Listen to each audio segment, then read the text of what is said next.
People, welcome to Moni's kitchen. ఈరోజు 7 days breakfast రెసిపీస్లో day 1 poha చేస్తాను.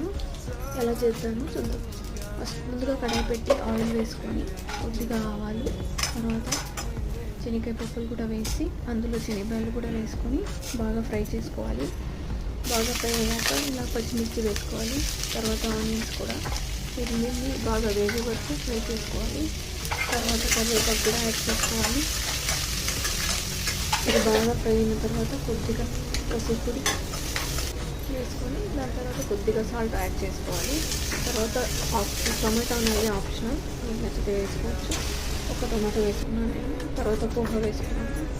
బాగా మిక్స్ చేసిన తర్వాత కొబ్బరి కూడా యాడ్ చేసుకోవాలి. తర్వాత లాస్ట్లో గార్నిష్కి కొత్తిమీర వేసుకొని, తర్వాత ఎవరికైనా ఇష్టం ఉంటే లెమన్ కూడా యాడ్ చేసుకుంటే చాలా బాగుంటుంది.